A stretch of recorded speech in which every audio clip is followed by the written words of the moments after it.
What is going on, y'all? It is the Cave Fan. I'm here with Football with Oz, Austin, for episode 40 of Against the Blitz. And we are continuing the deep dive series of some of the most interesting teams of the NFL offseason. And today we are doing the Los Angeles Rams. They had a lot of interesting stuff go on that potentially puts them at the top of the NFC conversation. And we're going to get right into that with our very special guest. Very happy to be joined by Jake Ellenbogen. He has his own podcast going on that will be linked down in the description. But Jake, introduce yourself, tell them where they could find you. But very happy that you took the time. So thank you. Yeah, I appreciate you guys having me on. Yeah, you guys can follow me at JK Bogan on all social media. All my links will be in the, I don't even know, what is it now? LinkTree. I think they banned me for some random reason. So I have something there. But yeah, you just click that link. I promise you it's not a bad link.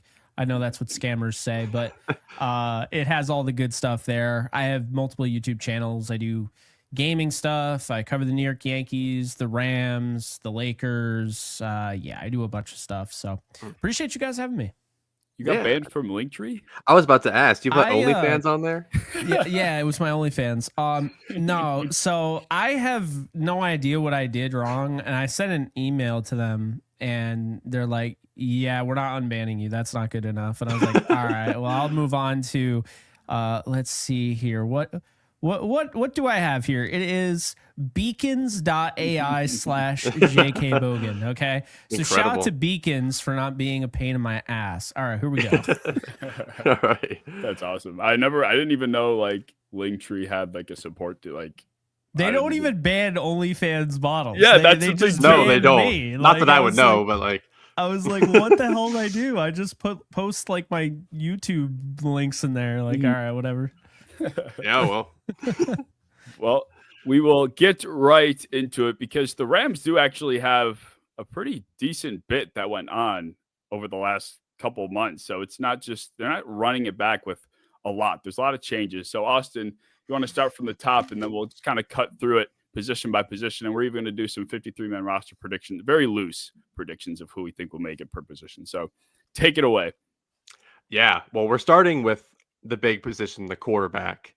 And this one was kind of interesting because we thought that there might have been some movement. I remember people talking about the Giants. I remember people talking about other teams trading for Stafford. But he stays home and the Rams are running it back one more year. And I'm really excited about it. There weren't really any other moves, really just Stafford and Jimmy G running it back. But I'm excited for you guys. Yeah, I'm really glad Stafford's back. I think a lot of people felt like he was going to come back, and I'm here to tell you right now, was not a guarantee. I was told from a source that he was very much going to be a Raider, and Sean McVay stepped up at the 11th hour and basically was like, hey, we'll do whatever we can to bring him back. And they did, and the rest is kind of history now, which is good. But yeah, the Giants, Raiders, I know they offered him $10 million more per year. So he did choose to take $10 million less and stay in LA. And I'm glad he did because it changes everything. If he doesn't stay in LA, Aaron Rodgers is probably the quarterback. And I'll tell you right now, I think Aaron Rodgers can work with Sean McVay. I think Aaron Rodgers would have been able to work with Devontae Adams, of course, and Puka Nacua. But I think at this point in time, I think it's very safe to say Matthew Stafford is just a better quarterback than Aaron Rodgers is. So yeah, I'm glad he's back. They brought back Jimmy Garoppolo as well. Turned down opportunities to potentially fight for a starting job elsewhere. Really liked what the Rams were giving him. Just like, the atmosphere, the coaching staff, the players, really likes, Matthew. So he decided to stick around. They do still have Stetson Bennett for some reason. I don't know, but Mike LaFleur did end up kind of talking him up and said that he's made some progress. So we'll see. I mean, obviously that's what preseason's all about. I don't expect Jimmy Garoppolo to play much in the preseason, so it'll probably be the Stetson Bennett show for the third straight year. I don't know if it's just my memory, but was it Stafford that apparently met Brady at like a ski lodge somewhere and they were like talking and people made a big deal about it? I thought they were just kidding, but apparently, yeah, maybe they were making an actual... no, that was the thing. That was actually a thing. Wow. Yeah. That was not a joke. But wow. I can't say too much on that, but yeah, that was definitely a thing. But thank God though. Coincidence, right? Just So happy Yeah, it just happened. Yeah, at the the schedules. Yeah. resort. Yeah. Yeah. I mean, I mean, we've both individually ranked Stafford in our quarterback rankings, and the lowest we had him was number 6. So clearly, like, we still do think that Stafford can absolutely run this engine.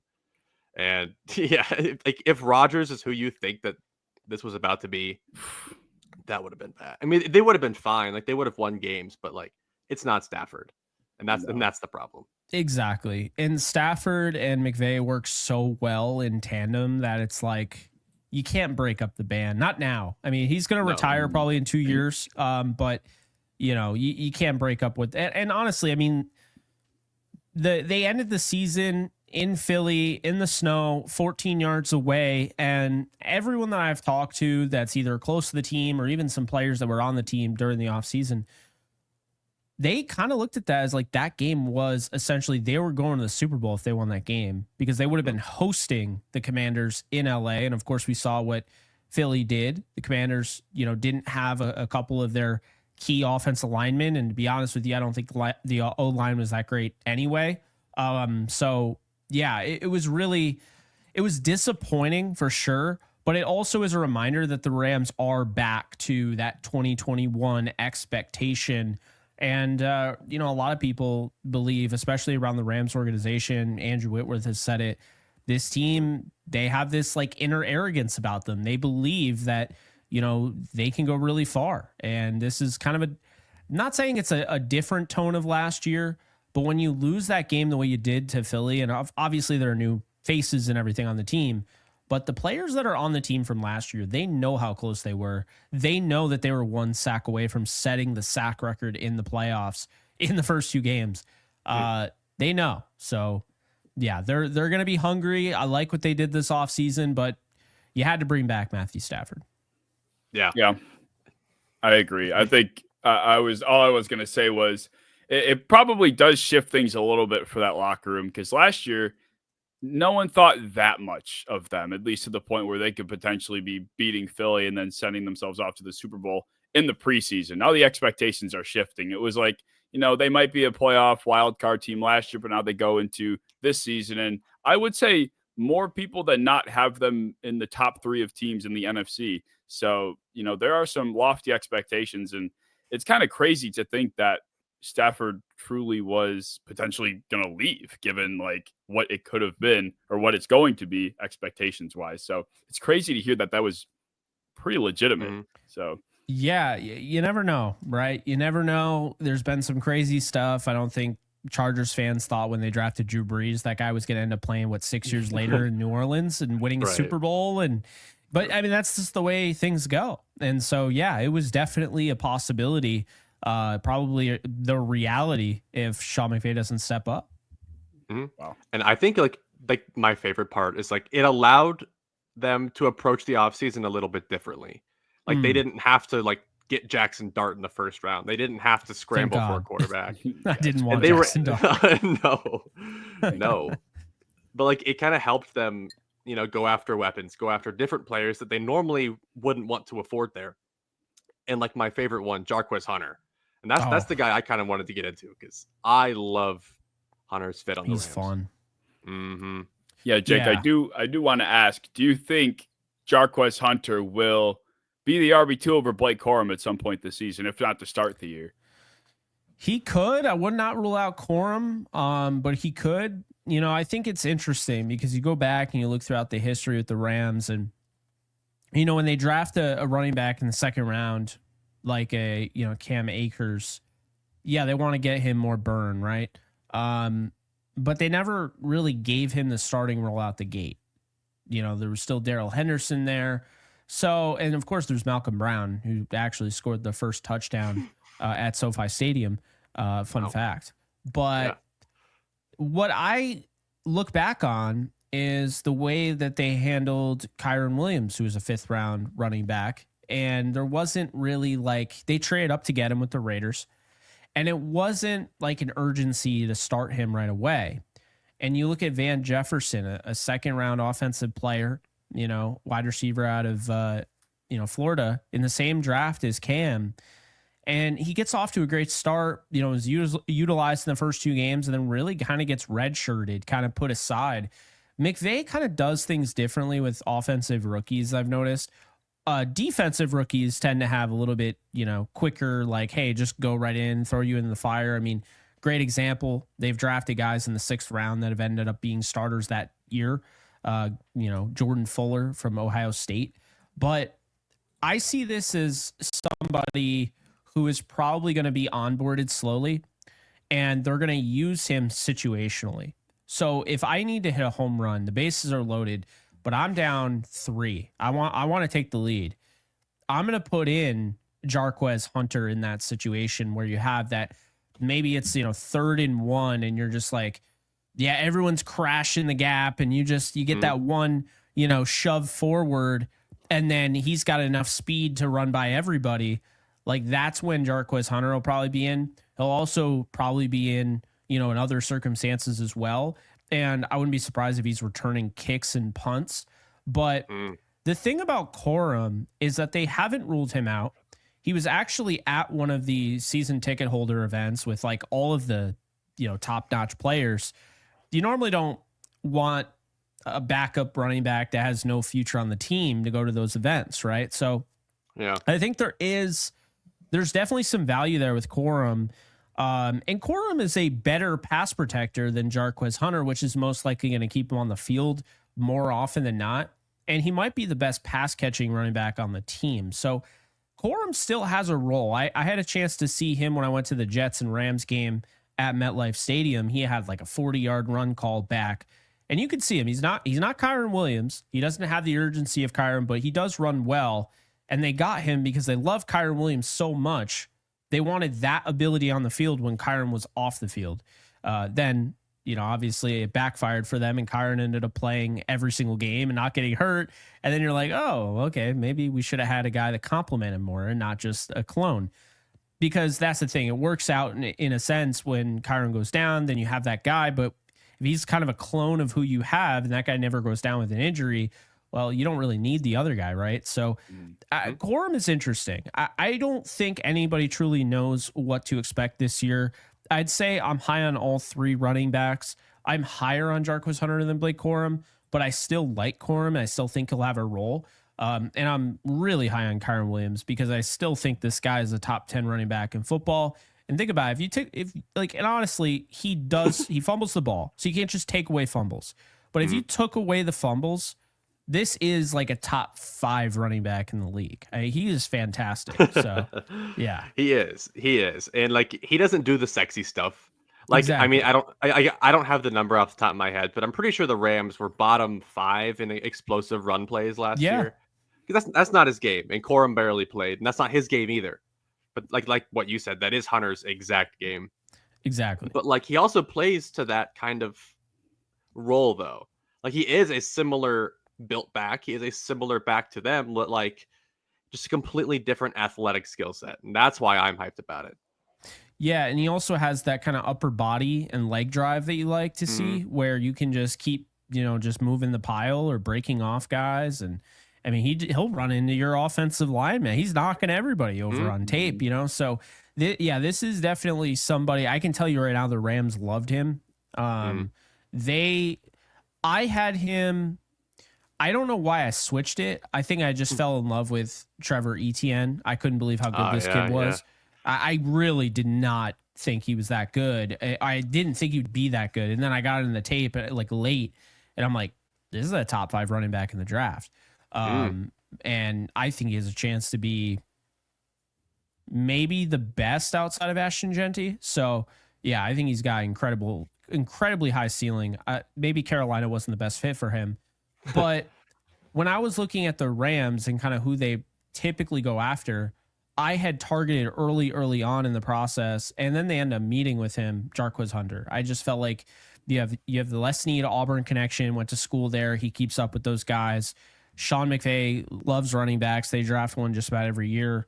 And Sean McVay alluded to the idea of going after more of an explosive back because he was talking this offseason when asked. He was talking about kind of like, what Liam did over in Tampa with Bucky Irving.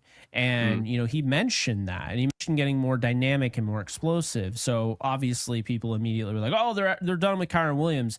I didn't really interpret it that way. I thought that they would like to add another, guy, but more of an explosive guy, a guy that situationally could help them. Because I'll tell you guys, the hardest thing driving down the field is when the margin for error is slim to none. And it's slim to none when you don't have those explosives, and you literally have to go 12 to 15 plays and drive down the field and score without fail, because that's the thing, is that those explosives kind of, they balance out the whole, okay, now it's third and long, third and this, third and that. Instead, you're getting more second downs. You're not really getting a third down. You're never getting a fourth down with explosives. So it's a blessing and a curse to have a long drive. Long drive keeps the defense on the field. You do tire them out, but it also puts so much pressure on you to not mess it up, because 3 downs is not a lot, folks. It does not take long where all of a sudden you're like, wait, the offense is already off the field. Yeah, that's how it can go. So yeah, having a guy like that, Jarquez Hunter, is definitely going to hopefully is kind of ridiculous, but hopefully, he's going to end up adding some explosives, and I do believe he's going to. I just don't know how much he's going to play. Yeah, we'll see. I mean, it's tough because you do mention some previous examples of guys that have come onto the offense that we thought might have a larger role, and they just simply don't. And the thing with Jarquez is, because I know there's a looming potential contract extension with Kyron. I don't think they're going to get anything done prior to this year. I don't know if you have heard differently, but I feel like they'll let Kyron play out his contract year, especially having drafted a running back in back-to-back seasons. It probably only makes sense, but I don't know. I guess we've talked about Kyron before on some previous episodes, and you do look at a guy like Jarquez, and as you guys alluded to, he's not just physical, but he's got that explosive playability that Kyron's really never had. So I wouldn't be shocked if, they did let Kyron walk. I feel like I would. I guess maybe that's me more I can tell. than Los Angeles. So they probably won't. I think the thumbs down gave it away. Like the Yankees thumbs down from like 2020. Yeah. No, I get what you're saying. I mean, they could let him walk. I don't think they're gonna like trade him or anything like they did Ernest Jones. It's a completely different situation. But they are trying to get a deal done. I will say that they're very much trying to get a deal done. It's not easy to get a deal done because, obviously with the salary cap constraints and everything, but also they're not really sure how long Stafford's going to play. So it's hard to kind of like budget when you're like, okay, say we give Kyron Williams a 4-year deal. Well, now what are we going to do? Say like, okay, now I need to go and I have to pay Stafford, and it turns out, yeah, he wants to play 3 years, or this guy or this guy. It's like, and on top of that, the way the NFL works, and I don't love it at all. I think it's actually a big issue, is that really because there's no soft cap and there's no bird rights like the NBA. What ends up happening is, because there's no soft cap and it's so restricted, is that you can't sign everybody back. This league doesn't necessarily incentivize you to hit on drafts, because the Rams, they drafted 24 players the last 2 drafts before this one, and a lot of those guys hit. And the problem is, a lot of those guys hit. So now you have to find out which ones you're going to pay, because this isn't baseball where you could just pay everybody. And you're like, yeah, the luxury tax is what it is. We have a rich owner, no issues. No, they have to abide by the salary cap. So in a lot of sense, yes, they'd love to bring back Kyron and give him the money that he wants. Like, oh yeah, people say blank check, but you also have to be cognizant of the fact that might not be the best position to pay. You may have to, you're going to have to pay Jared Verse at some point. You're going to have to decide with Byron Young. You're going to have to decide with Kobe Turner. All these guys. I mean, Puka Nacua is going to want an extension soon. So yeah, there's a lot of talent on this roster, which is a good problem to have. But at the same time, a good problem to have is still a problem. And so they will need to figure out how to pay all these guys and who to pay. And it might unfortunately lead them kind of out of the Kyron Williams sweepstakes if indeed, they feel like, or he feels like they're lowballing him. So we'll see how it goes. I was way more confident earlier in the year. But I know that they're still trying to get a deal done, and everybody in that building absolutely loves Kyron. So we'll see what happens. Yeah. I mean, I will say though, like Les Snead of all people is who I'm trusting to get this team back. And like the one thing I love about Les Snead is that he maintains good relationships, but like he's not afraid to let you go. Like he's Yeah, not going to no, hold he's on to not. you. Like he abides by the rule that I agree with. Like a year too early is better than a year too late. And that's kind of what we saw with Cooper Kupp, where like he's not completely washed. He's still a valuable player, but like what you're paying for him, what you're valuing him as, like get rid of him now before it's a little bit too late. And Yeah. like and like that's kind of the big move of the offseason is moving on from like everyone's favorite player on the team, Cooper Kupp, which was hard. And I'm sure you had some strong but understanding feelings for. Yeah, it's interesting because I love Cooper Kupp, appreciate everything he did, but I understood the move. I totally understood it, and I actually agreed with it. Because during the year, I actually put out a video where I was basically saying that he should be benched in favor of Tutu Atwell and Jordan Whittington. And the reason being is because you just don't see that lateral agility like he used to be. And so he's not creating the lateral separation like he used to. So actually, a lot of people had it backwards. Cooper Kupp was still producing and could have been 1,000-yard receiver if he stayed healthy. The reality is Cooper Kupp is really, like, for the Rams last year, he ended up being their deep threat, which is not something that you really think about when it comes to Cooper Kupp, right? You think about a guy that, you know, essentially is winning horizontally, not vertically. And he was winning vertically. I mean, you go back, you look at the Patriots game, he has 2 touchdowns over the top, and you're like, that's not the Cooper Kupp I know. Well, exactly. So unfortunately, his best game is not that. His best game is winning inside the numbers, making guys miss, breaking tackles. And unfortunately, he just can't play at that same style, even though he is an incredibly hard worker. And I do believe he can still produce in Seattle. I think the big thing with Cooper Kupp is that it got to the point where you're talking about a guy who means so much to this organization, homegrown, drafted Sean McVay's first year, and you just hit a home run with him, right? Like ends up winning the Triple Crown. If you include postseason, it's the greatest receiving season of all time. And of course, he helped you win the Super Bowl. But also, it kind of forces you now, you know what he can do, and he is healthy in that moment. It kind of forces you to, try to force the ball to him and maybe, I don't want to say be ignorant to the fact like he could be declining because of injury, but maybe overlook it to a degree. And I felt like there were moments last year where I was like, Jordan Whittington would have been way better in that role there. I didn't agree with having Kupp on the field in that moment, or, Kupp was having a hard time separating. And it's like I'm watching, Tutu Atwell separate with ease. And it's just like, these are guys that don't have the accolades. So as soon as you say that, there are fans out there that are way too much about the player relationship and how the fan favorite obsession, all of that. And they don't take into account, like, the reality is the most important guys on the field at the end of the game are the guys that can get open, that can make plays after the catch, the guys that can catch the football. And Cooper Kupp for a pretty decent portion of the year wasn't getting open like he was before, which made those throws more dire, made those throws had to be more accurate. You had no margin for error, really. And, at the end of that Eagles game, don't get me wrong, he was a part of it. He had some big catches in that one. But are any of those catches where he really had to separate and made a really nice play, in between the numbers and, got a huge bunch of yards after the catch? Not really. The big one that you remember probably is when they threw that back shoulder fade and he goes up and high points the football. And that to me is not what Cooper Kupp is supposed to be. When he's at his best, he's a guy that can do it all, but he's mainly going to attack you inside the field, inside the numbers, not on the outside, not be, a deep threat or whatever. And at the end of that game, you start to see them, even though they didn't go to him all day, Tutu Atwell and Whittington are getting targeted. And it kind of goes to show you they like these players a lot. Atwell ends up getting a 1-year, $10 million deal. And Whittington's a guy that they absolutely love. He was another one, kind of like Jarquez Hunter. You just kind of knew he would end up with the Rams. The fit was there.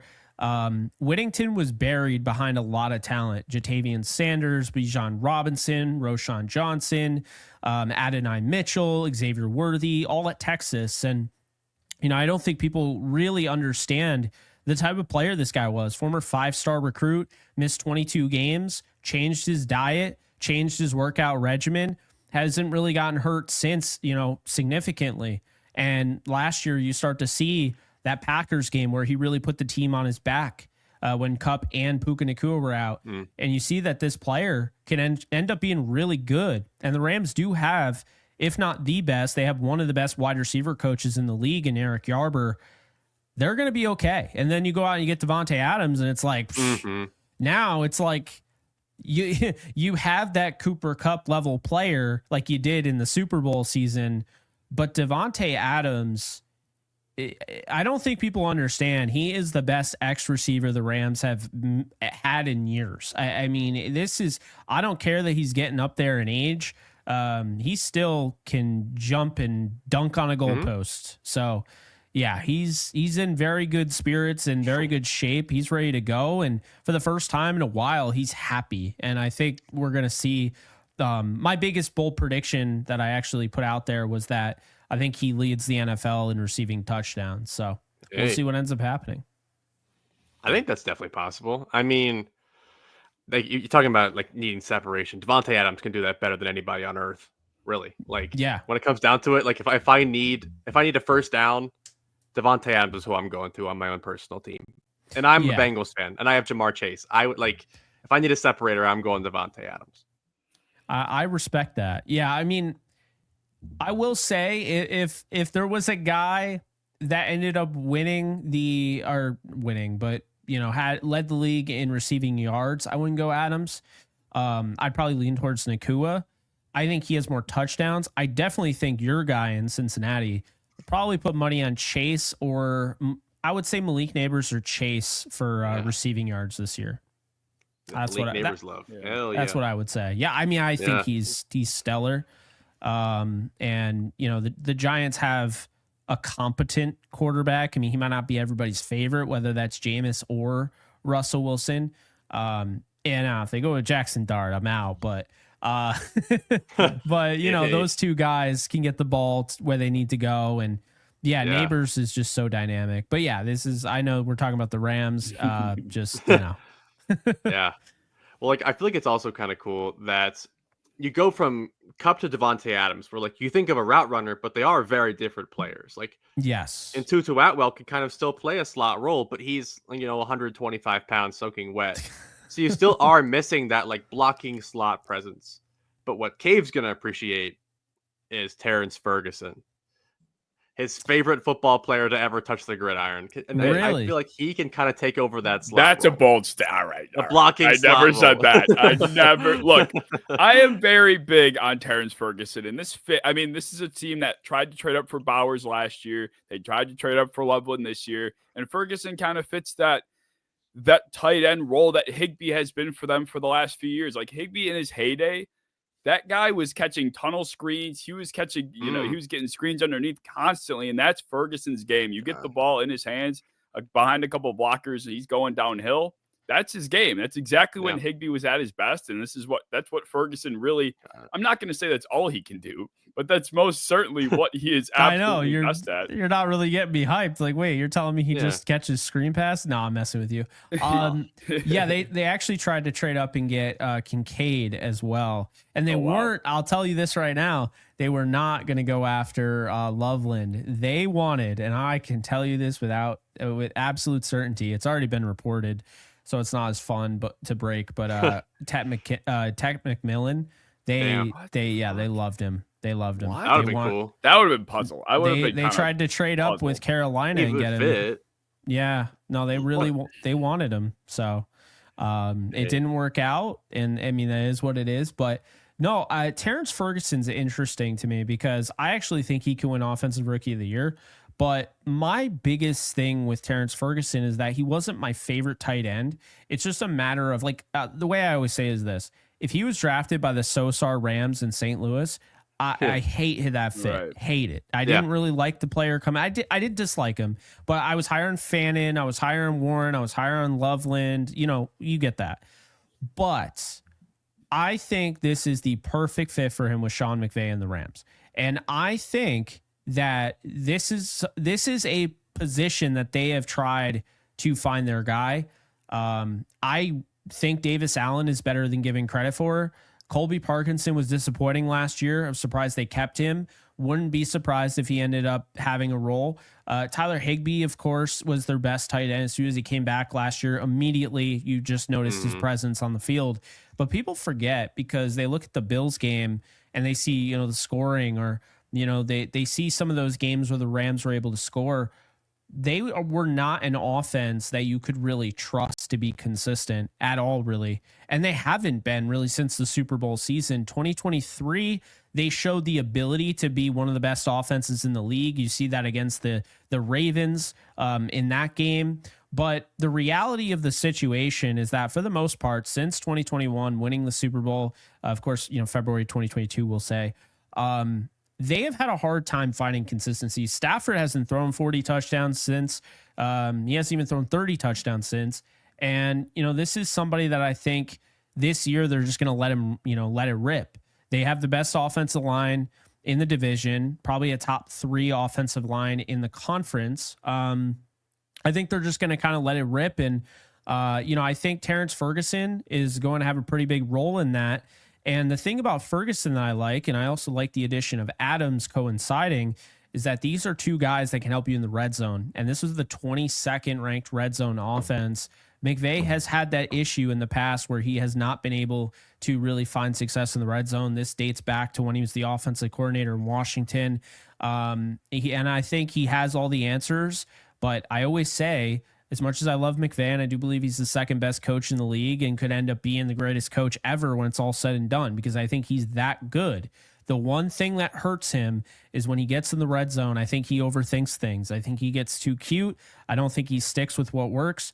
And so having a guy like Ferguson, having a guy like Adams, I think is going to force his hand to just do the thing that works. And I'm excited for it because the biggest thing for me in a tight end is obviously I need to know that you can stay on the field and you can block and all of that. But when you have the ball in your hand, are you just a big target, like a big receiver that's slower? Because if that's the case, what am I gaining except for like just for show? Oh yeah, I threw it to the tight end. Now on my stat sheet, it says I spread the ball out to 8 different, you know, targets. Yeah. That's all that is, right? If a tight end doesn't do anything with that body composition, he's just a big, you know, not as athletic receiver. So it's like, who cares? So you get Ferguson or you get a Tyler Higbee, and these are guys that are making plays after the catch. And so that's what I'm excited about. The one concern I have with Ferguson is that he really didn't look the same after that hit. So I'm hoping that mental side of his game kind of just dissipates, because he took a really nasty hit. And before that, dude was high pointing the football. He was being aggressive, boxing out defenders like he's a power forward in the NBA. And then he takes that hit and you start to see him kind of shy away from contact a little bit. And it just makes him, you know, less aggressive of a player and less consistent of a player and less impactful of a player. So that's my biggest concern, I would say, with Ferguson. But I still like Ferguson. And I think with Ferguson in this offense, he has a chance to be really, really good. Yeah, so you don't think?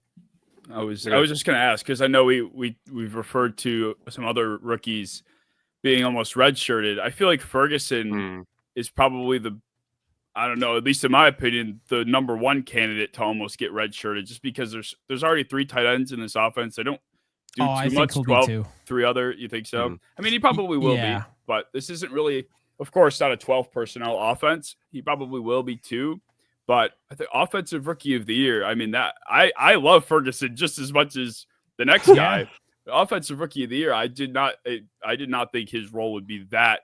It just wouldn't be big enough to have those types of numbers. But hey, look, if you're saying that, I'm all on board. Hey, he's on board. I'm on board. It's not going to be easy, but I think when you factor in everything that they have, the Rams have some of the best weapons in football. And you have a top 5 quarterback throwing you the ball, and you got McVay, who did coach the tight end position. I just think there's so much there where Ferguson could absolutely explode, and it wouldn't be the first time we've seen that. I think what I would say is this: when they start, comparing him to Chris Cooley, and who he coached for 1 year, and Travis Kelce, like a young Travis Kelce. I don't look at it as like they think that's what they're going to be. I look at that like when they start doing that, they're kind of telling us what their role is going to be. And that's what gets me excited, because Ferguson is with the ones. Every time I turn around, he's catching a touchdown from Stafford. So I understand it's mini camp and we've seen this before, but I don't know. Something tells me like the way that they wanted this guy at 26. They just found a way to trade down, and they, like they said, there's no way we could pass up taking 2 first-round picks from the Falcons. Like, that was insane. But yeah, they definitely did not. They were okay taking him at 26, and to be honest with you, I believe them. I do. I think they really liked him that much.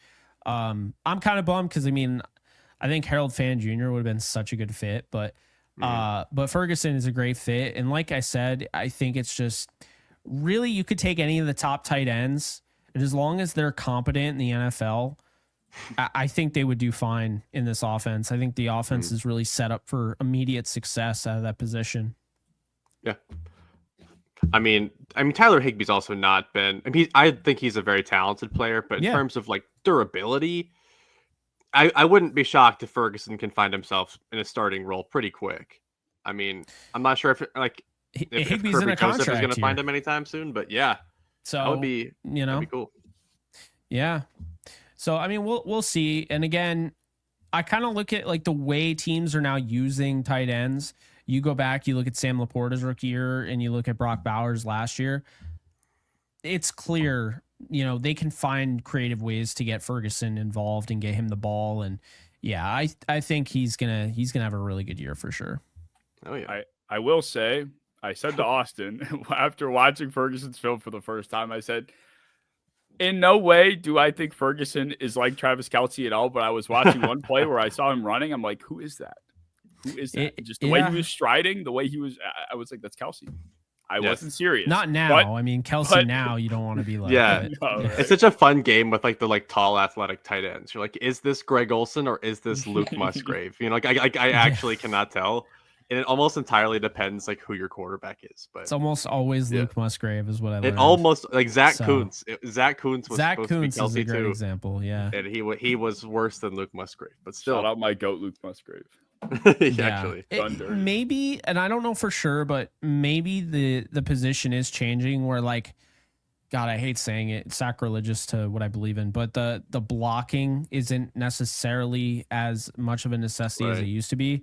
And if that's the case, then Oronde Gadsden, I'm very, very high on. Mm-hmm. But if it is, and I'm wrong, like this kind of theory is just totally wrong, and you do have to block, then Oronde Gadsden probably doesn't even see the field. So there's, that's just the reality of it. But no, this was a really good tight end class. So I don't really feel like you could go wrong with adding any of those guys, Mason Taylor included. No. Well, who needs blocking when you have Kevin Dotson on your team? Oh yeah, he's a beast. Like, obviously, like I knew who these Rams linemen were. I knew kind of how well all of them played, but like actually going back and watching Kevin Dotson individually, I had to stand up. I was getting excited. He's fun. I like that guy. He's the bouncer, man. He kicks you right out of the club. Bouncer. He's throwing guys right out of the club. No, he's great. He's really improved since his days in Pittsburgh. I think a lot of it has to do with the fact that Pittsburgh was running kind of an offense that didn't really fit him as last year. And so that's why they moved on from him. And the Rams, when they got him, I was like, he's better than the guy they're starting. So like, what's going on here? Because I love the move. I watched him at Louisiana Lafayette with Robert Hunt. And I was like, dude, I thought Dotson was better. I had a really high grade on Dotson. I had a 2nd round grade on him. I don't even remember when he was drafted. It was probably late, but yeah, no, this is a really good football player. And then you pack him next to Rob Havenstein, and you got a really good tandem on the right side. And it's probably why, they've had so much success running that way. The biggest issue I think right now with the offensive line is, well, I don't think, I know. The biggest issue with the offensive line right now is their left tackle, who signed the second the Stafford news came out that he was returning. Alec Jackson. He has blood clots in his leg. So this is his second time. He went through this in 2022, ended his season. I hope he's going to be okay. First and foremost, the person. I don't really care so much about the player when you're dealing with a medical like that. That goes beyond football. But they did go out and they signed DJ Humphries. My feeling or expectation is that I'm expecting, because this is what the Rams have said. I'm expecting Alec Jackson to come back at some point this season. Okay, his season isn't over, I don't believe. But for the time being, DJ Humphries, who's a former Pro Bowler, who's had some really good years in Arizona, it looks like he would be the starting left tackle. The thing right now is that it happened early on. So you look at a guy like him in Humphries, and now he's already getting first team reps. He's going to go all of training camp preparing as the starter. That is really beneficial for a player like that. I think he'll have kind of a bounce back and surprising season. Tore his ACL 2 years ago. I'd imagine he's fully back now. So that's really what we're looking at on the offensive line. They also brought back Coleman Shelton, who was the starter in 2023. They tried to bring him back. Actually, he had a clause in his contract where if he played X amount of snaps, he could, opt out. So the Rams tried to bring him back, and then apparently negotiations got tight, and they just decided to bring in Jonah Jackson. That did not work out at all. It just didn't. So basically, it was a trade. Sheldon left the Bears. The Rams traded Jonah Jackson, the Bears, and the Rams got Shelton back. So yeah, everything is all in good. Jonah Jackson will be a really good piece for Ben Johnson's offense, and I think he'll fit better there. And I think Coleman Shelton is kind of underrated. I'm not saying he's great. He's not. He's solid. But Bo Limmer is impressive as he was last year. It kind of came down to that last play where he doesn't communicate the stunt well, and he's just in no man's land. And the next thing you know, Jalen Carter is ending our hopes and dreams. So I think that's really, whether it's fair or not, great season. But in that moment as a rookie, I think the Rams were kind of like, let's go back to a vet there. And they're not giving up on him. They're just, I think they wanted their guy back. Yeah. Dude, like so far, like what the Rams have proven over and over again is like not only just the elite drafting, but also like the willingness to go after guys that are like either guys they used to have or guys that are like a little bit older in age that they still believe have like 2 to 3 to 4 more good years.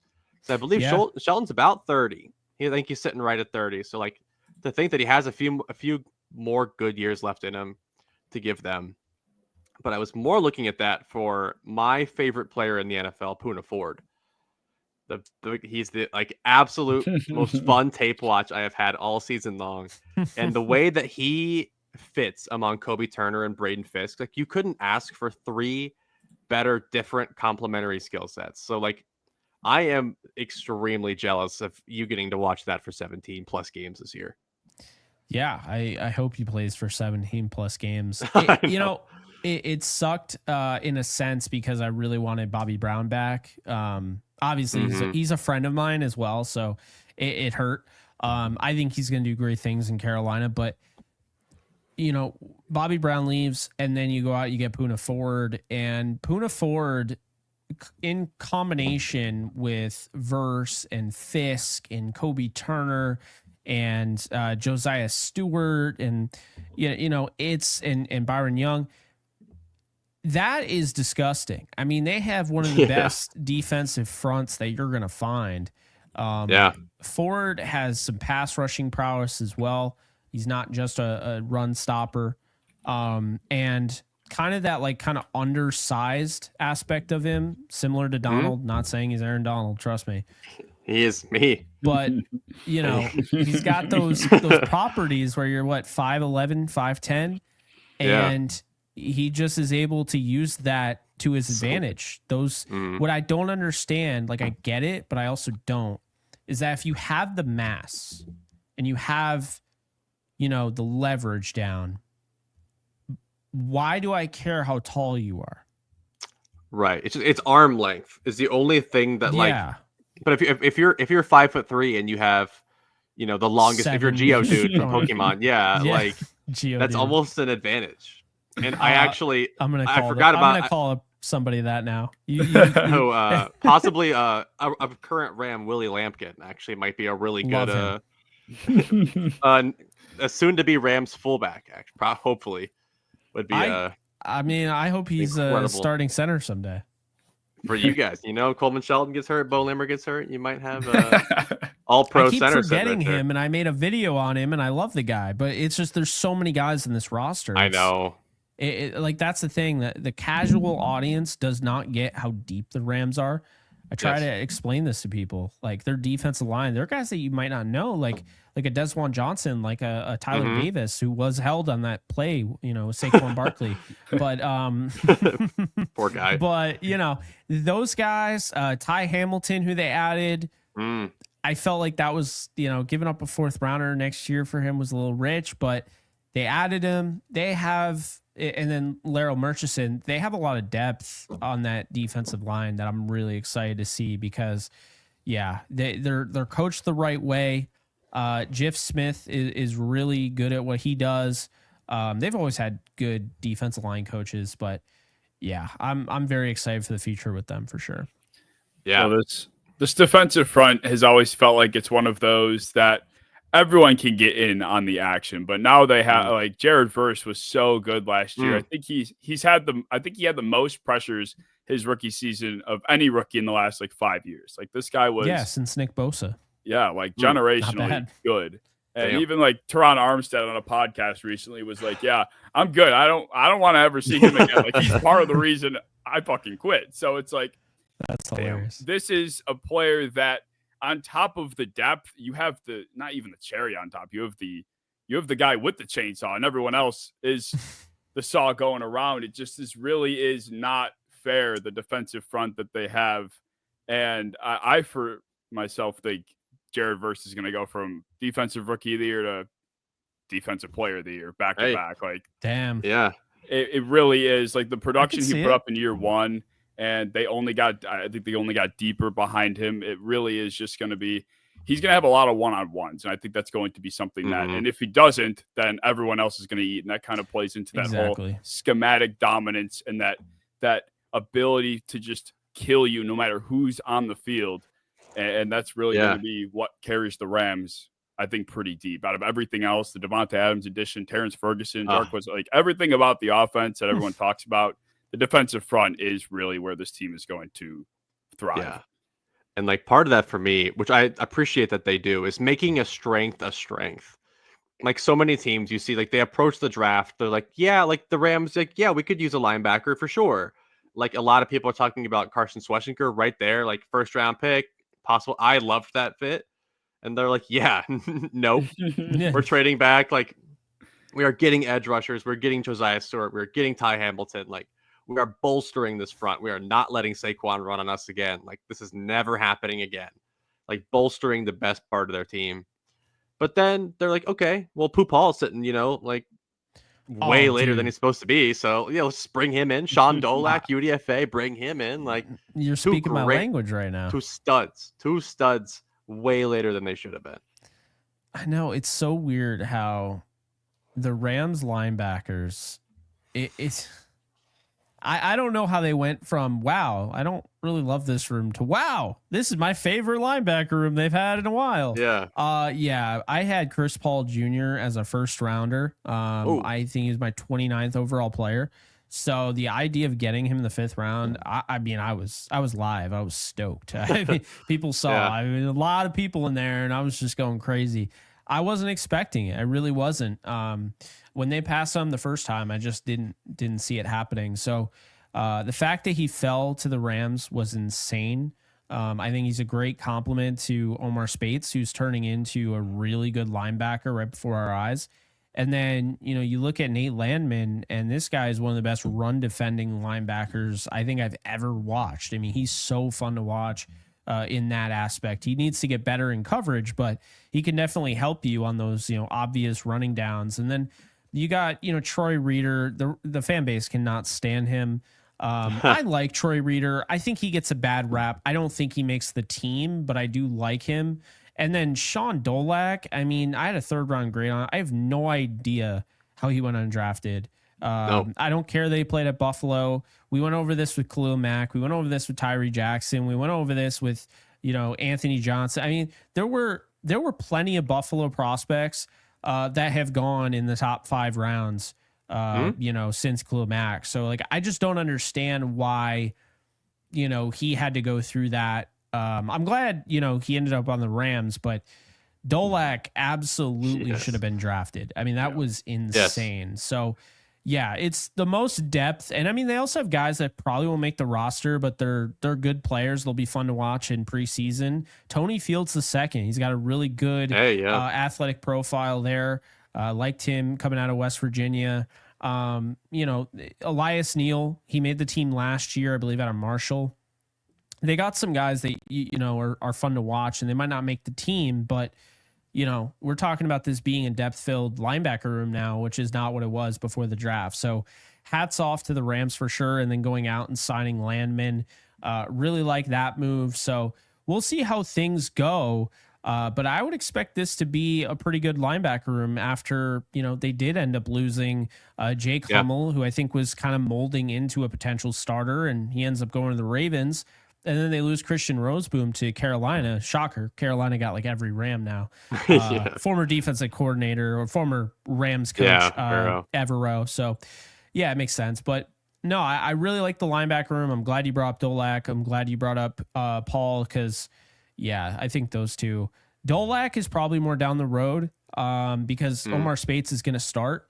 But I am not at all sleeping on Chris Paul Jr. starting day one. I'm just not. So in base, of course, because they run a lot of nickel. But in base, I could see them rolling with Spates and Paul and kind of rotating, Landman in on obvious running downs, and maybe you get some Dolak on special teams. But yeah, it's a really good room now, and that's not something I've been able to say for a while. Yeah. So, like, if you had to guess, like, so do you think Dolak makes the 53? Yeah, you mentioned Willie Lampkin. I think he and Dolak make the 53, and that's all I have. I could see Waters from NC State, but I'll go with those two. But Waters from NC State, the running back, it depends on if they keep 4 and how much they really like Ronnie Rivers. He's been on the roster for 3-4 years now. I feel like they love Ronnie Rivers. Yeah. Yeah, they really do like him. So we'll see. But I think, Waters from NC State, I forget his first name. Jordan, maybe? Yeah. Jordan Waters, yep. I like his game. He feels like somebody that's just going to emerge in preseason. Like he's just going to have a really good preseason. I think his skill set fits it. Quick read and react type of guy. Good vision. Yeah, I think that's what you can expect. But yeah, as far as the UDFAs go, that I feel confident saying Lampkin and Dolak make the team. Okay. Well, we have Rivers, we have Waters. We need like puddles, I didn't even think about that. Ocean, or we need someone like that to kind of add to the room. Ricky Waters, yeah, that's it. But I mean, we had a whole talk about Dolak prior to the draft, and we were discussing how it was just baffling the lack of hype around him, and we were thinking he was going to get drafted, especially as the draft built up. It kind of felt like it went from this guy's kind of being slept on, and now everyone's like, why is he being slept on? And then it turned into, he's definitely going to be a day 3 guy, but he still didn't go. And it's kind of, for me, in my time watching football, probably one of the most disrespected prospects I feel like I've ever seen. I still can't understand. Yeah. Like I watch, I'm a Bills fan, so every year. So you saw Matt Milano when you watched him? Mm-hmm. Yeah, absolutely. Same thing. Yeah, And that's it's the same thing. ridiculous. Yeah. I'll tell you why it happened. It happened because with all of these underclassmen now going to senior bowls and these all-star games, and now they're heavy focus on the big or the power four, I think it is now. Their heavy focus on power four schools is actually, it stems since COVID. Since COVID, I feel like, and again, I don't have any like data to quantify this, but what I've seen is that it just feels like those small school guys, they have to be can't miss for them to get drafted, or like they really have to stand out, or they have to be at a Senior Bowl or a Shrine Bowl or whatever. But Dolak wasn't at any of those. And I don't get it because he was a unanimous All-American, which isn't ever the case at Buffalo. It wasn't the case even with Khalil Mack. So he's the first ever unanimous All-American for Buffalo, and he still was passed up on. They'll talk about the size. They'll talk about the arm length. I think it's all stupid. A guy that can play, can play. Last year, the Rams found a guy who did not run well, did not test well, but he was just a football player. You watch him at Tennessee, Jalen McCullough, and you just know, you're like, yeah, this guy will just work out. And that's what the Rams do. They go after UDFAs that are not maybe the most high end, even though they got Lampkin and Dolak, who I would say they'd probably be 1 and 2 on my big board for UDFAs. But the thing about the Rams is you can notice in their pattern, they go after the guys that did not test well. They go after the guys that they like their game on the field, not necessarily their, how fast they run in shorts. And so I've noticed that they have a type. They'll go after the high productive team captain guy. Those are typically the guys they get in UDFA because they don't look at it as a crapshoot. And they don't look at UDFA as, yeah, we have to do this, and then we'll just cut it anyone anyway. No, they actually keep quite often a lot of guys. Doesn't matter how strong the roster is. They kept a bunch last year. They kept Josh Wallace from Michigan. They kept Charles Woods from SMU. They kept Jalen McCullough from Tennessee, like I just mentioned. Justin Diedick from USC ends up starting games last year. So there are definitely some guys that they'll keep around and they'll give an opportunity to. And I think that's just, that's roster building. Sometimes you find guys in different spots. The dumbest thing that you can do is basically cap off any opportunity to build your team. Teams, that are great will build from trades, will build from the draft, will build from UDFA, will build from waiver claims, will build from snatching guys off of practice squads. Those are the best teams. If you look, Eagles do it all the time. The Rams do it. The Chiefs do it. I mean, the Rams got Emmanuel Forbes Jr., who's 2 years ago was drafted in the first round. Everyone thought he was going to be amazing. Well, his story isn't written yet. Was he a bust in Washington? Yes, because the story has been written in Washington last 2 years. But this is a guy that they're very excited about. So who knows, right? But that's how you have to build your team. You can't just be like, yeah, I'm not going to do that. That doesn't, if you're stubborn and you're not looking in a certain direction, you're missing out on a bunch of talent here because you're focusing on talent here. Yeah.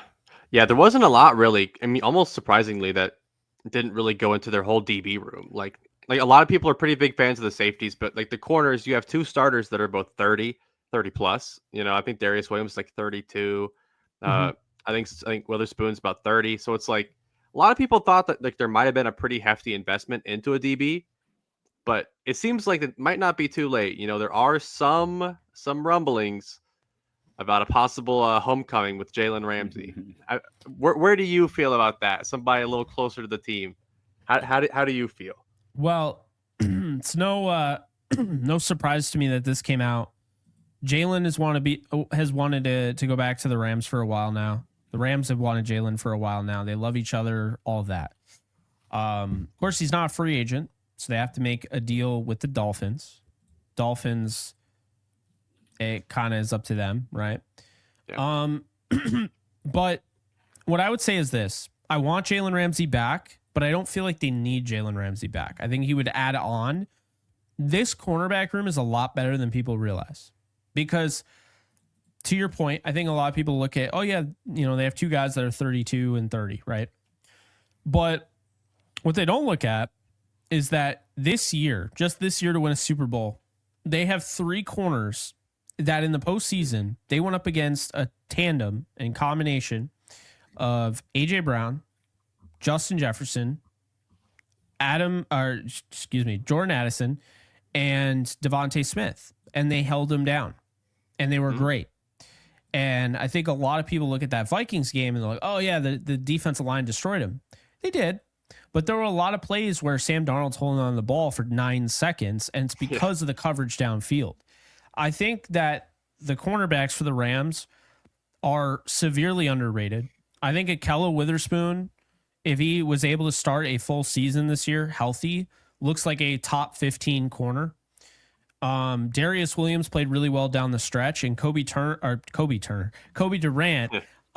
He's the guy that could play inside outside, was probably their most consistent last year, started from week 1 on, and he's just really grown in his own role. And then you have Emmanuel Forbes Jr., who they really like. They like AJ Green, not the wide receiver, obviously. Yeah. But they like AJ Green the third. They like Josh Wallace. They like Charles Woods. Now, obviously, not all those guys will stick on the roster. They'll run out of roster spots, but they really like what they have.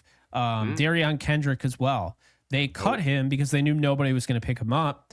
And the reason being was because of the escalators. So I don't know if you guys saw, but the performance escalators in the CBA from 2020 allowed the last year of a player's deal if they have hit any of the 3 thresholds, and mainly it's based on how often you play. So percentage of snaps, Pro Bowls, right? There are 3 tiers of escalators. The first tier, it's not a lot of money, but it's a little bit more than just what you would have normally got on your rookie deal in your 4th year. The second one's pretty much, kind of the same. And then the third one is a pretty big bump. It's why Kyren Williams will be making in the $5 million this year, even though he's a 5th round pick. And the reason being is because he had a performance escalator because he made the Pro Bowl. So the Rams obviously aren't going to do that with Kyren. He'd get picked up. But they end up cutting Darion Kendrick, who tore his ACL last year, missed all of last year. And so what they end up doing is they cut him, and now they don't have to pay him $3.4 million. They save that money, and then they sign him to a veteran minimum deal. So that way he can still test free agency. Nothing is wrong on that end after the season, or they can negotiate. But it helps the team save money, helps them, not really money, cap, because obviously this team isn't cheap. They'll pay anybody. But the cap space, of course, gets in the way of that. So, yeah, that's that. They still have Darion. They still have Emmanuel Forbes. They have the 3 guys I mentioned. I really like their cornerback room. If they get Jalen Ramsey, I'm not really sure what direction they would go in. I think they'd probably have to move off quite a few of those corners. I don't know if they would trade Darion Kendrick or, whatever. But Emmanuel Forbes Jr. is one of the only players on this roster, I think, under contract after this season at the cornerback position. So that's something to keep in mind. Yeah. I think the Rams, well, we can say this for any team. As long as you have a defensive front that can get after the quarterback, I think you can make any defensive back room look good. I think we saw that. I think the Tampa Bay, Kansas City Super Bowl is the prime example of that. As long as you're able to devour a quarterback, even last year, I think the Eagles' defensive back room is good. I think it's a lot better than a lot of teams, but it was definitely hyped up more so because of how freely they're able to play and how loose and how aggressive they can get because of how much pressure their defensive front generates. So I think that's almost going to be the case here. It's that's probably why they felt like they didn't really need to invest too much into it, because they knew a lot of the work is going to get done in the trenches, and as long as they can trust their guys to do their job in the back end, competently, then it's going to be more than enough. So I think you hit the nail on the head with the Jalen Ramsey evaluation. It's it would be great, it would be fun, but probably isn't necessary ultimately.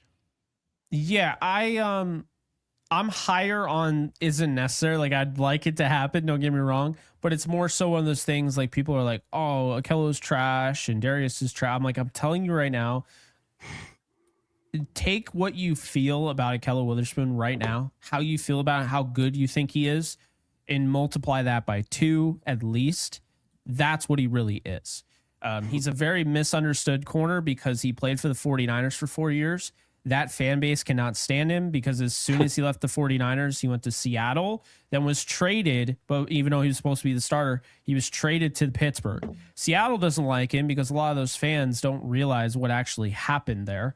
And then he gets traded to Pittsburgh and he ends up being really good. So the 49er fans are like, we drafted this guy and for 4 years. He didn't look like how he looked in Pittsburgh. And Seattle fans don't know what the hell they're talking about. And they're just like, yeah, he's trash. He couldn't make our team. It's like, no. Pete Carroll had a certain thing and a certain way about his players. He wants them to look the way he wants them to look. Ahkello Witherspoon, if you ever seen this guy in coverage, you guys watch baseball at all? A little bit. All right. You ever seen Trent Grisham in the outfield? Yes. No, can't say I have, honestly. Trent Grisham is the most like passive outfielder ever. He'll make a nice play, diving catch here and there, but for the most part, he's just like, he's just chilling, right? Makes it look so easy, lazy almost. Ahkello has kind of that, what he shows, like the body language. Some people look at him like he doesn't care. He, of course, cares. But Pete Carroll wants guys to be like this, like ready to like break their necks, like, and it's like Ahkello's not like that. He'll stand straight up, in his stance, and that's how he is. But he knows he's good enough that he can beat you whether he's standing straight up or in this breakneck stance that Pete Carroll wants. So, he wasn't a Pete Carroll like corner. He wasn't a Legion of Boom type of guy. Ahkello Witherspoon is his own dude because really this dude's a soccer player. He is a great athlete. He's 6'4", runs a 4.3, and really he plays with grace that you just don't expect from a guy that looks that big and is that tall. But also he works so well despite the fact he just stands like he doesn't care. So I think a lot of it is just, people say the eye test, but I always say the eye test is only as good as the eyes that you have. If you don't have eyes that actually can see anything, your eye test doesn't matter to me.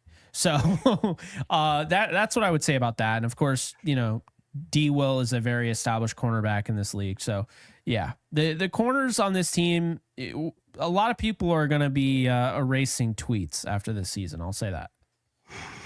Hey, I know you went on an Ahkello Witherspoon rant, but I think Darius Williams deserves the same sort of love and support. I doubt he's as hated as Witherspoon might be, but no. I'm a big reason why Ahkello's hated. Rams fans are tired of me talking about him. I'll tell you this. I'll give you a hint. Obviously, I'm a big fan of his, and I actually know him. I know his family and everything. So that, of course, people are like, oh, okay, that's biased, but I've been on like this dude's side before I was a fan of his. Like when I was watching him in Pittsburgh, I was like, dude, this guy's actually really good. No one talks about him. And that was back when PFF didn't hate his guts and actually graded him fairly. So you see it back, when he was on the Steelers and when he was graded fairly, I mean, he was in the top 10, So he's a really good corner. He's misunderstood based on the way he plays it. I'm only loud about players I feel like I need to be loud about. And that is just one player that just, no matter what he does, he's always hated on. And it's kind of irritating. And I'm just a big fan of giving guys credit that they deserve. And I think there are a lot of players in any league, right? And we have their underrated players. I don't have an issue with underrated. I can't stand hated. Like if you hate a player and he hasn't really shown you or exhibited any sort of personality to hate the player, I don't really get it. So yeah, I do that sometimes. I do not. Austin loves to spread. He likes to spread love. Sometimes I'll get a little. I have players that I find to be really annoying, but it's more so they have like a punchable face and then they do something that's like worthy of not liking. So. Right. Yeah, I mean, like for me, I've always hated Roethlisberger, but like he might have a reason to not convicted, but he definitely did. There's something there. That's There's besides something the there. point. Yeah. No comment. Yeah. All right. Well, that's about it in terms of like the overall roster. Not a ton of moves in terms of quantity, but like every single move felt like it actually really will matter at the end of the day.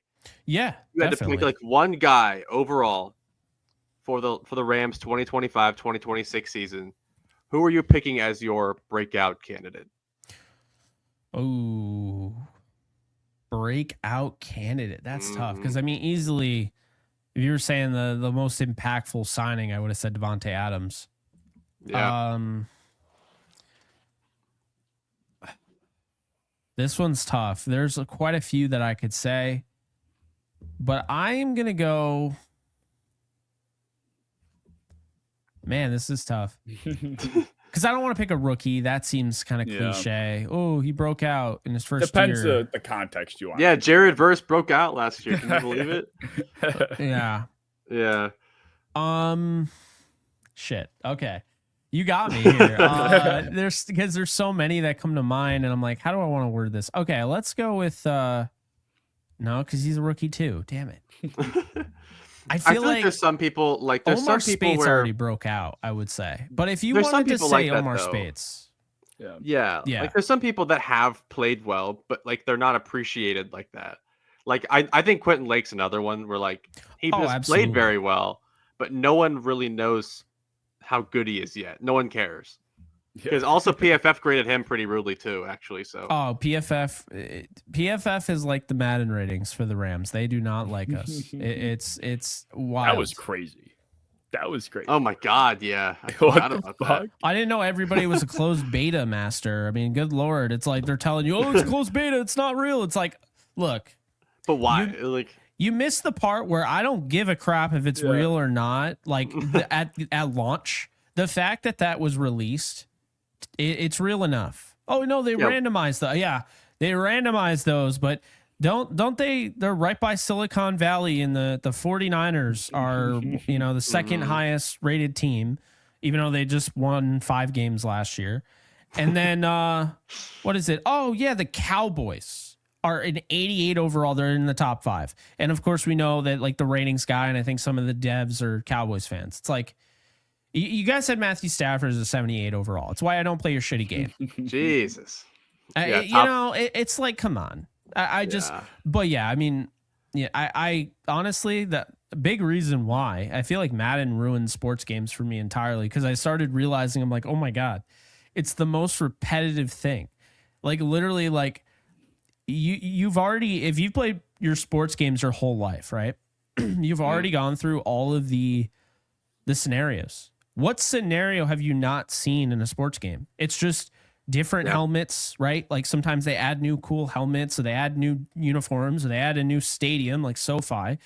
But for the most part, we've played every scenario if you've played sports games long enough. And at some point, it's just like, okay, yeah. And I don't like playing online because I don't like people. So I try to play. I'm kidding, guys. I like you guys, but no, I play solo, and it's just like I'm not gonna solo Madden by myself. Like I'm not gonna go up against the computer. So it's like Yeah, I mean, ever since like Madden 09, where they had like the big heads, that was like the 5-on-5s. That was cool. Yeah, after that, after 2010, after like nothing. When the soundtrack nothing went since to Obama shit, for sure. Yeah. Yeah. After Obama, the soundtrack went bad. So I found all of these bands like Avenged Sevenfold and Foo Fighters and Nothing But Thieves and all what of these about really Drake? big bands. Shut up. Yeah. What about just like throw Drake on the soundtrack? How hard is it? As soon as they started like getting rid of rock music in their soundtracks, the game just magically became dog water. Oh my God. Dude, I post like throwback Madden songs on my TikTok sometimes. Oh my God. I is get that your comments, account? like, Is that your account? Yeah, I've seen those. It probably is. You probably is. Sometimes, I mean, you gotta be the only one doing that, right? Are you doing it with the gameplay? No. Oh, okay, yeah. That would be sick though. There's people that do it with the gameplay, and it's like, oh my God, it's got the one song. I do like Madden 12 game like all the time. The Anthem by Good Charlotte. Yes. There you go. So yeah, they do that, and I'm like, bro, that brings me back to like, just the other day. It feels like, I didn't have a care in the world about what was going on except what was in my franchise. And I was that kid that my friends would invite over for a play date back when we were really young. And we'd be sitting there on the roster screen for Madden and it'd be like, can we play a game already? It's like, nah, this is the best part. I always wanted to be a general manager. So like, you know, playing Madden with me wasn't fun locally because it wasn't fun playing online with me because I'd sit there and just stare at the depth chart and be like, I don't know. And I'd change it a million times. So I'm not having Britton Covey return punts for me. Hell no. Well, the Rams might, but the Rams might. No, Tutu Atwell is my kick and punt returner. Hey, there you go. Okay. Yeah, I always did when the Rams started incorporating Tavon Austin as a running back. I always put him in as a running back online and people would just hate me. Cuz like you can't stop his elusiveness, like you couldn't stop him. So it was like that was when well, no, cuz the music was still kind of ass at that point, but that was fun going online and just toasting people with Tavon Austin out of the backfield cuz they're not expecting it. They're like, who's not 11? Who's 11? Who what? Cuz that was before like the number changes. Yeah. So it's like, you know. So yeah, that's what I would do. But anyway, we could talk about a below average game all day, but hey, and they're in Madden's defense, how much different can you like? I think they are very lazy, but how much different can you really do with a football? It's just an effort thing. It yeah, is. Like they deserve all the hate they can get. And by the way, it's like at none least of this try. none of this is directed at my guy Charles Davis. Okay, let me just make that very clear. The announcers are the only good part of the game. There we go. I got that taken care of. Okay. It's safe face there. I don't know. When my running back fumbles and the ball gets kicked, like a glitch kicked, like 45 yards behind the line of scrimmage, and he's like, "Well, good job with the broken tack." It's like, what are you fucking talking about? If my kick return doesn't make it to the 24, he's like, "What an absolute idiot!" It's like if you ever play MLB The Show and you play like career mode or dynasty, whatever career mode, you like steal a base and you're clearly safe, but the umpire calls you out and then they don't review it. And now I'm benched for 5 games. It's like, I told you not to steal. It's like, no, that's not true at all. And I also do what I want because I'm the best player in the game, obviously. So like, get out of here, you know? But that like, it's those mechanics like, oh, we added realistic mechanics. Like I saw that they added you know, in the new Madden or whatever, they're like, yeah, it's super snowy and your players slip and fall. I'm like, bring you back to the playoffs, man. I don't need that. I don't need that. No. I mean, honestly, I think part of the thing is I don't want my video game to feel like real life all the time. Like I don't want to throw my wide open drag and for whatever reason it just completely misfires. It's like I had nothing to do with that. I made the right this. Are we playing on 15-minute quarters? Fuck no. God no. So it can't be realistic. Exactly. I'm not even playing defense if I'm doing solo only. Like it is a 30-minute experience. The super sim? Yeah, it's a 30-minute experience. Yeah. Only if we're winning. If we're losing, I'll call like a cover 0 and just like freak the computer out. And he'll either I'm not wasting my time, or I'll get a 12-yard sack. It's a complete gamble. But I remember playing with my cousin, and I would just run the 5-2 defense, which was stupid, and he just couldn't get the ball out. So like I'd have like 11 sacks online, and he'd be like, "Are you kidding me?" I was like, "Yeah." It's like running field goal block. Yeah. And we'd always go after the same prospects, and their trade system was so bad that we used to like cheese the system. We'd have like 7 first-round picks and whatever dumb thing that we used to do way back in the day. But yeah, mainly those I don't know how to call them, like kind of the ones that are like every year, the yearly reproducing content. Like you talk about sports games, Call of Duty. They're not going to be the highest quality because they're literally being pumped out yearly. So that's just the reality of it. That's why I stay away from them now. My final thought on Madden is they used to, I don't know if they still do, but when I played franchise with my buddies a couple years ago, there was some movie director that won a contest to be put in the game. His name was Rawson Thurber. He was a 37 overall quarterback. I almost beat all my friends in franchise mode with Ross. That is interesting. With Matt Breida as my running back. Matty B. Raps, the fastest. I loved Matt Breida. I love Jerick McKinnon. That's where my Jerick McKinnon love comes from. I love Jerick McKinnon. I do too. Damn. Strongest running back to ever play, bench press wise. Yeah. But this year, if Ross and Thurber's, he might be in the game. I feel like they do it almost every year. But go to the bottom of the quarterbacks in a franchise draft. Ross and Thurber might be there. It's like Matt Waldron in MLB The Show. That's kind of sick. Yeah. Best knuckleballer ever. Oh my God. That's crazy. Yeah. That just reminded me of John Dowd and Reggie Stalker. The opposite, though, because they were all so MLB 2K5 and MLB The Show whenever. No, it wasn't MLB The Show. It was MVP Baseball 2004. Jesus. So those guys, Reggie Stalker and John Dowd, were one person. Can you guess who they were replacing? We're talking about John Rocker. No. They were great. They were like top notch, like Barry Bonds. He'd never wanted to be in the game. Shit, yeah. He is not in any baseball game.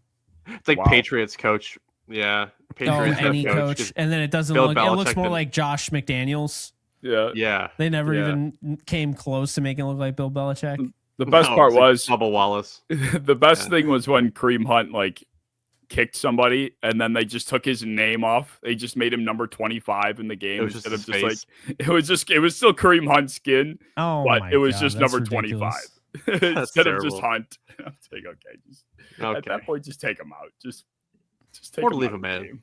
I know. Yeah, just put like a red flag next to his name. Don't use this guy. Oh man. Well, yeah. That going down that Madden memory lane. Yeah. Interesting. Yeah. Well, I think we will shore it up here. So, Jake, thank you so much. This was a blast for taking some time to join us. Absolutely. You gave us a ton of insight. Like I was trying.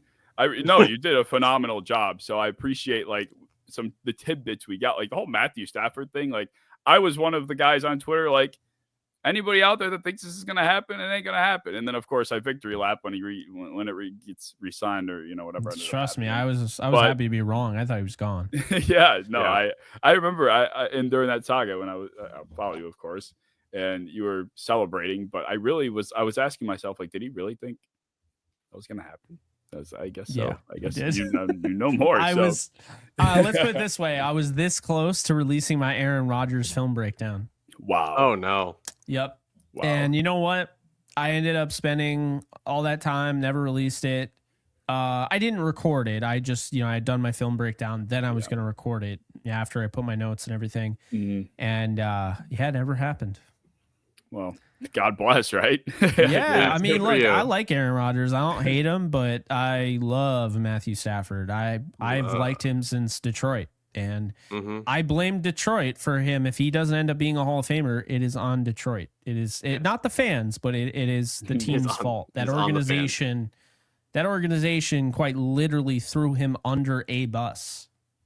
I thought the out of all teams, the Lions should have been like, hey, can we get Matt back? Because we need to win now. Now it's our turn. You got Matt and you won. Now we want him back. Trade him back. Because Goff obviously ain't going to cut it. So the Rams never wanted to trade him away. I know there was that one dude that always he worked with Bill Belichick or whatever, Lombardi. Oh God, I forget his Mike Lombardi. He always would bring up, they were trying to get rid of Stafford. No, they weren't. They were never trying to get rid of Stafford. And the people that I would reach out to about that to confirm before, whatever I even spoke on it, they're like, do you know how many people laugh at that? How many people in the organization are laughing at the idea that they're trying to get rid of Stafford? That is the most ridiculous. No, they're not. So, yeah. All right. Well, yes, we will cut it here. So as always, guys, if you enjoyed, comment, subscribe, check out all of Jake's socials. They will be down in his beacons, not LinkTree. Fuck LinkTree. Yes. Down Yeah. in the description LinkTree. below. Join his All of- OnlyFans. yeah, Yes. subscribe to his OnlyFans. Only Our Rams. OnlyFans will be down in the description as well. And if you enjoyed, we will see you in episode 41.